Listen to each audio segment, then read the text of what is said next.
eu realmente tenho uma visão para este ano e eu vou ensinar muito sobre maturidade espiritual. E há bebês espirituais, Paulo falou sobre os bebês, tem a adolescência espiritual, ele não falou desses, mas acho que temos adolescentes espirituais e nós temos jovens adultos espirituais, mas é hora de amadurecer e crescer. Meu filho, nosso filho mais velho, ele tinha um temperamento difícil quando era mais novo, na verdade muito difícil. E ele passou muito tempo zangado e bravo, e ele ficava bravo facilmente.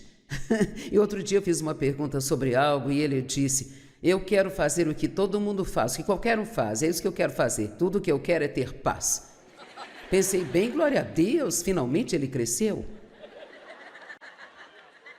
E sabe, você olha para trás à medida que envelhece, e alguns aqui já estão passando por isso, nós percebemos que algumas coisas que nos deixavam bravos eram tão ridículas. E meu objetivo para nós é parar de querer as coisas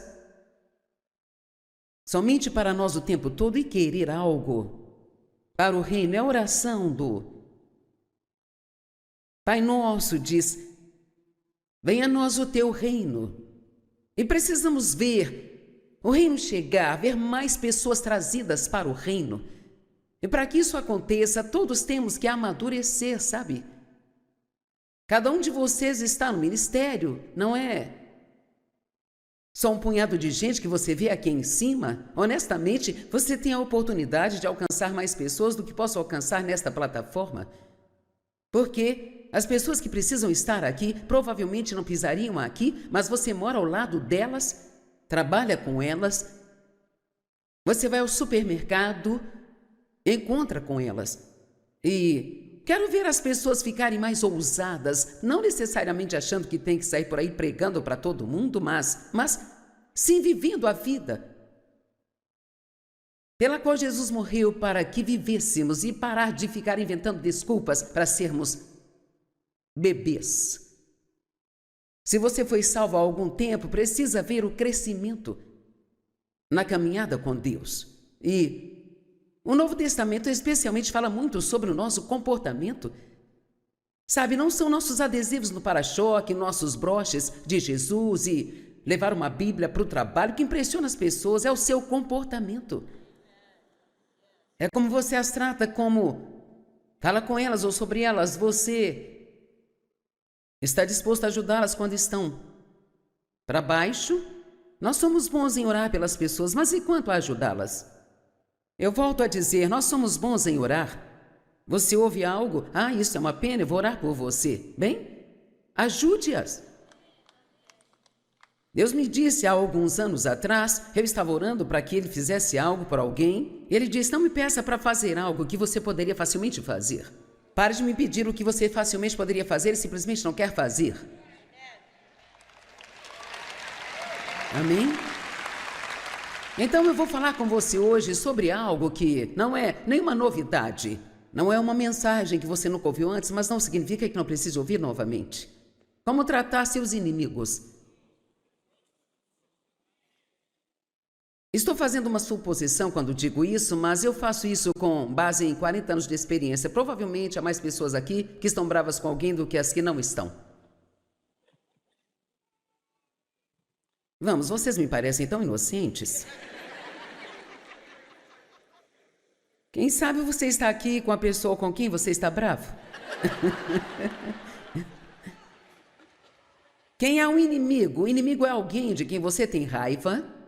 Alguém que te feriu, alguém que abusou ou abandonou você, alguém que não estava lá por você quando precisou, depois de você ter estado lá por eles a vida toda. É alguém com quem você tem tido dificuldade de estar perto agora porque eles não te trataram direito em algum momento. E a Bíblia nos diz que Deus, Ele é o nosso vingador. Ele é aquele que vai trazer justiça para às nossas vidas, mas ele não a trará se você tentar trazê-la. Você me ouviu?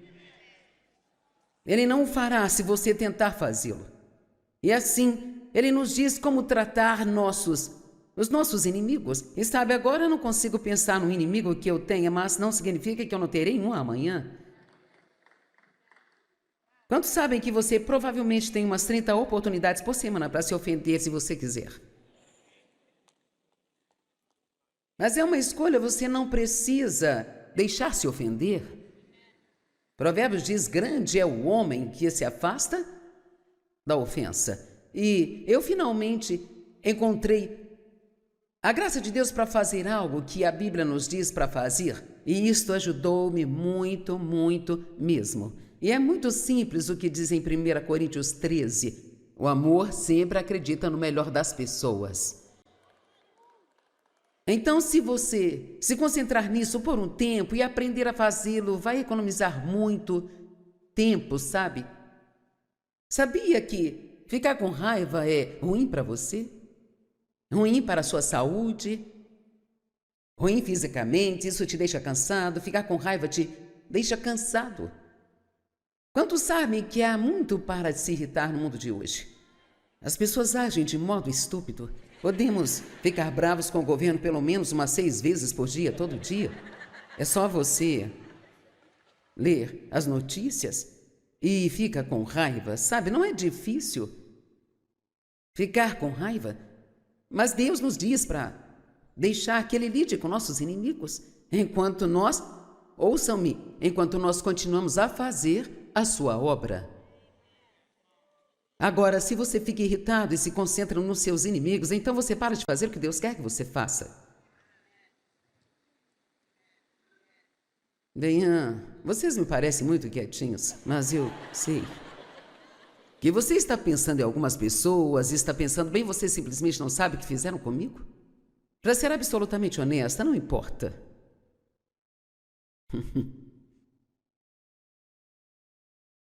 Deus, ele não nos dá espaço para arranjar desculpas para não perdoar nossos inimigos. Jesus, quando ele estava sendo crucificado, totalmente, 100% inocente, carregando todos os nossos pecados, ele diz: Pai, perdoa-lhes, pois eles não sabem o que eles fazem. Agora, você não está pior do que ele.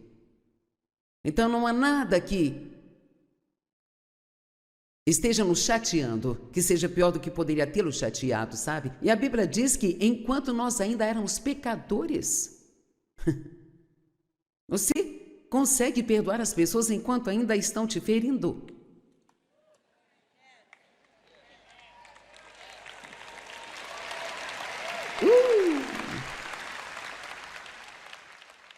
Deuteronômio 28:7. O Senhor fará com que seus inimigos que se levantarem contra você sejam derrotados diante de você. Eles virão contra você por um caminho, mas por 7 caminhos eles fugirão de você. Posso contar um doce segredinho?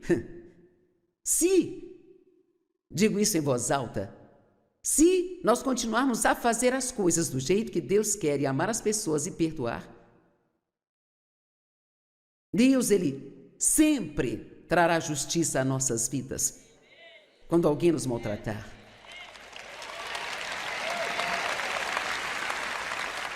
Eu já vi isso acontecer muito, sabe? Nem sempre acontece rápido. Houve um grupo de pessoas que me magoou muito, muito, muito mesmo. Um deles demorou 10 anos para me pedir perdão. Então, às vezes, Deus nem sempre faz isso muito rápido, mas sabe, quando nós oramos por pessoas que nos feriram, não estamos orando para que ganhem uma casa ou um carro novo, não é esse o caso. Na maioria das vezes, quando você ora pelas pessoas que te machucaram, o que Deus fará é fazer com que percebam que machucaram você, porque, honestamente, a maioria das pessoas que te ferem nem sabe o que estão fazendo. Estão agindo pela própria mágoa. Sabe, tem tantas pessoas feridas por aí se deparando com outras pessoas feridas, apenas ferindo umas às outras. E até o meu pai, que abusou de mim sexualmente, não sei como isso poderia ser verdade, mas ele me disse, 30 anos depois de ter feito isso, eu realmente não sabia que o que eu estava fazendo com você estava machucando.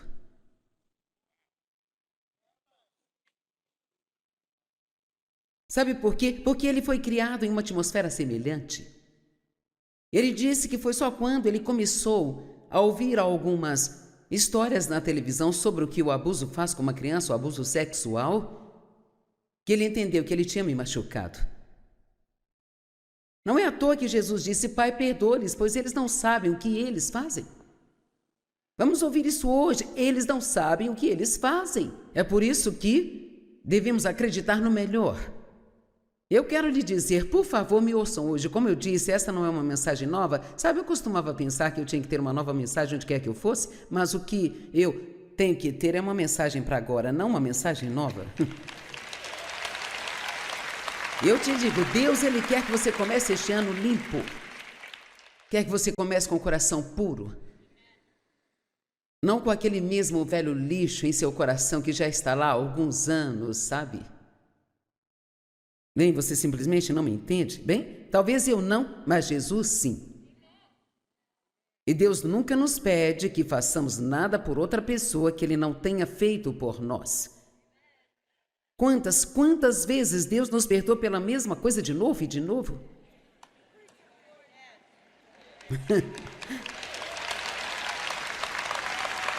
Eu sei que você diz, eu não posso evitar a maneira como me sinto. Isso é verdade, você não pode. Mas o perdão não é sobre um sentimento, é sobre uma decisão. É uma decisão de como você vai tratar alguém. Apenas um exemplo. Sabe, às vezes, pelo menos na igreja que eu frequentei há um tempo, eles tinham o hábito de dizer: vai, dê um abraço em alguém e diga a ele que você o ama com o amor do Senhor. Eu não gosto dessa afirmação. Sabe, é tipo, o que é isso afinal? Eu te amo com o amor do Senhor. Bem, onde você está quando tenho que mudar e preciso de alguém para me ajudar? Você pode me amar com o amor do Senhor e tudo mais na igreja, me abraçar, mas, sabe, precisamos ser reais com as pessoas. O que elas precisam é de ajuda. Precisam de encorajamento. Elas precisam se sentirem amadas, se sentirem cuidadas, ter suas necessidades atendidas. Não apenas, vou orar por você, eu te amo com o amor do Senhor. Isso é muito doce, mas, sabe, eu me lembro que o pregador disse: vá abraçar alguém, diga que você o ama. E eu me virei para ir em uma direção e vi uma mulher que tinha me ferido muito. Na verdade, ela queria o meu emprego e eu... Então me virei em outra direção e Deus disse: Você sabe como é o Espírito Santo, ele não precisa dizer muito. E eu tive que me voltar e abraçá-la, e eu vou te dizer, foi muito difícil. Eu não senti vontade de fazer aquilo, mas deixe-me dizer algo, e se você não se lembrar de nada mais do que eu disser, por favor, lembre-se disso. Você não tem que sentir vontade de fazer o que Deus está lhe dizendo para ir e fazê-lo.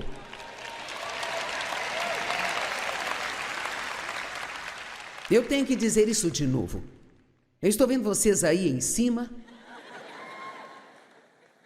Eu gosto do fato de estar aí em cima, isso é muito legal.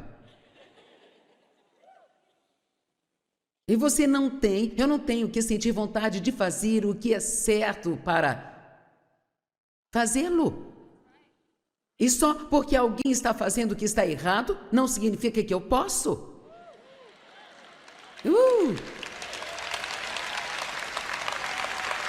É difícil.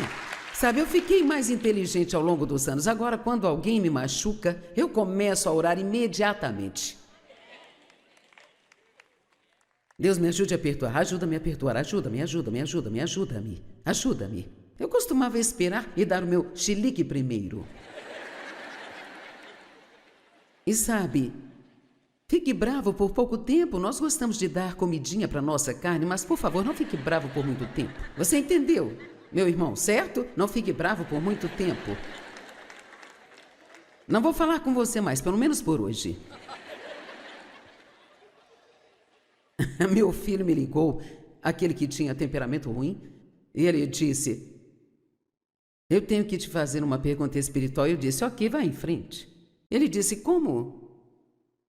É que quando o papai te deixa bravo, você consegue simplesmente continuar falando com ele como se nada tivesse acontecido, porque eu não era assim. Eu ficava brava com ele 3 semanas sem dizer uma palavra. E para alguém com uma boca como a minha, não dizer nada por 3 semanas é porque ele me deixou brava mesmo, sabe? Eu disse: porque eu sei que é isso que Deus quer que eu faça. Eu faço qualquer coisa agora, desde que não ofenda a Deus. E isso não significa que eu sou super espiritual, apenas que eu já sou velha. E que eu já tive experiência suficiente com Deus para saber que Ele vai fazer do jeito dele no final. Então, por que desperdiçar 3, 4, 5 dias e ficar com dor de cabeça ou de estômago? Sabe? Eu costumava dizer: uma boa discussão com Dave me leva a quilos, porque quando fico brava não consigo comer. Eu não sou uma comilona emocional, sou o contrário. Se ficar chateada, não como nada. Então, toda vez que brigávamos, eu perdi alguns quilos. E sabe, Deus só pode trabalhar onde há paz. Me ouviram? Não ore para que seus filhos sejam salvos e depois briguem com o marido o tempo todo.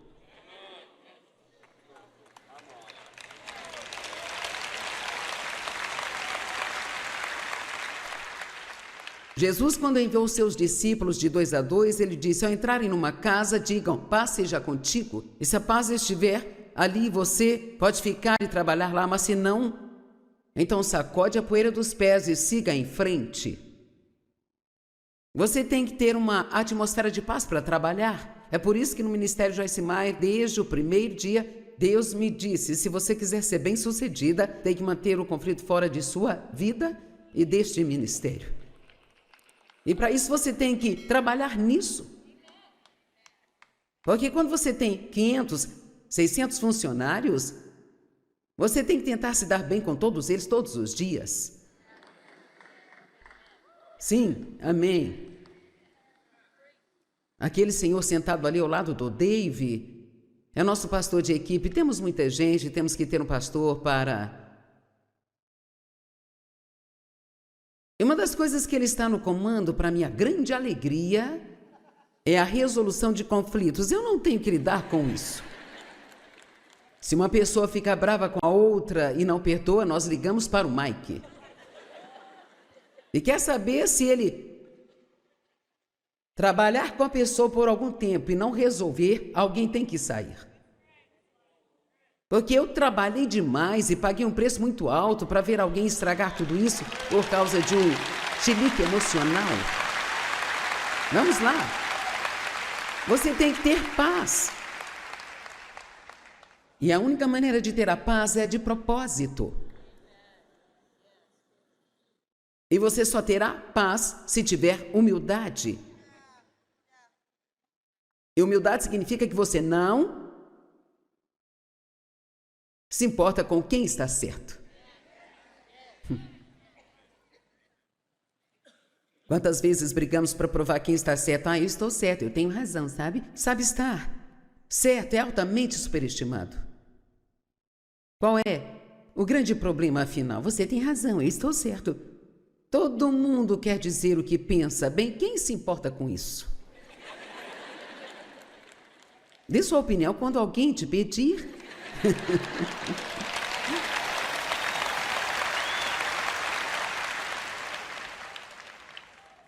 Quer saber? Eu tenho algumas escrituras aqui que vão te rasgar. A palavra de Deus, ela não nos permite nenhum tipo de vingança. E sabe, nós erguemos nossas paredes, é natural. No momento em que alguém nos machuca, eu sinto o muro subir. Mas eu tenho que derrubá-lo. E uma das coisas que eu faço quando alguém me machuca é imediatamente começar a orar por eles. Deus os perdoe. Eles não sabem o que fazem. Abençoe-os. Você não pode ficar bravo com alguém por muito tempo e orar por ele ao mesmo tempo. E então ele diz, ore por eles e os abençoe. E a palavra abençoar significa falar bem de. E amaldiçoar significa falar mal de. E ele não diz só para abençoar, mas diz abençoe e não amaldiçoe. Então nós não podemos falar mal deles. Nós vamos cortar isso até o osso hoje. Você não pode ficar bravo, você não pode fofocar sobre eles, contar para todo mundo o que fizeram com você. Você pode falar com eles, mas não pode falar deles. Mateus capítulo 18 diz, se teu irmão te fez mal, vá até ele, e em particular converse com ele. E o que fazemos? Sempre vamos a outra pessoa primeiro.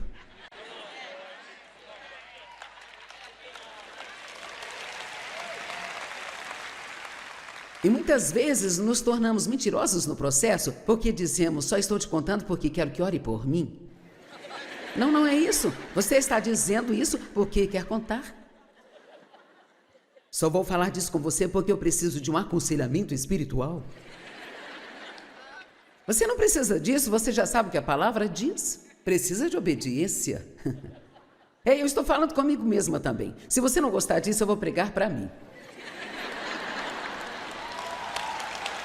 Agora, abençoe e não os amaldiçoe. E se ele tiver fome, alimente-o. Se tiver sede, dá-lhe de beber. Se o carro quebrar e ele precisar de uma carona para trabalhar, ofereça. Vamos, gente, eu estou amplificando.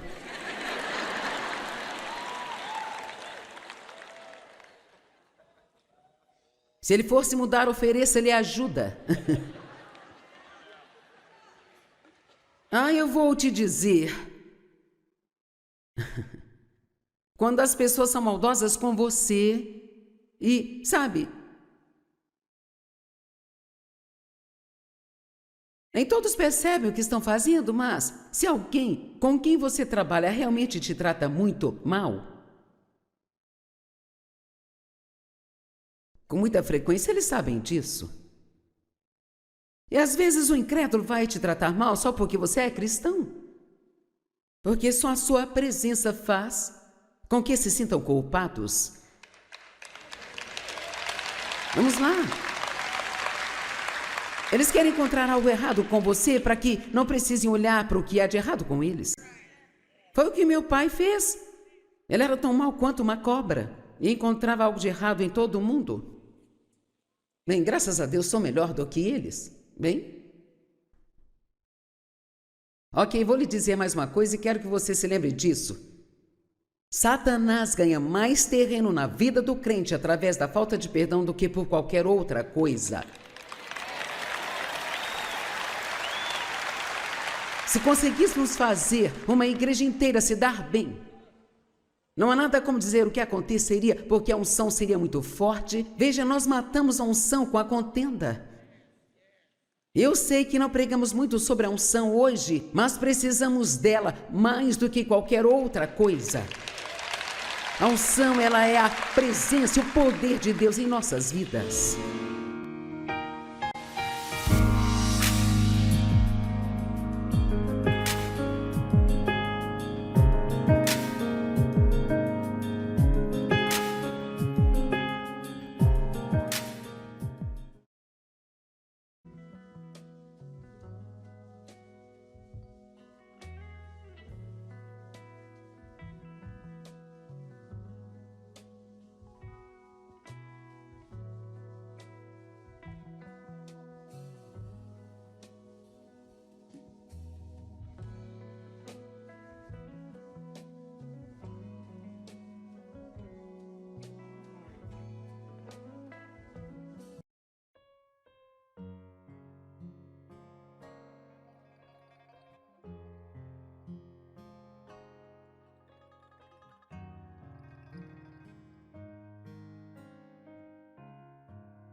Ok, vou lhe dizer mais uma coisa e quero que você se lembre disso.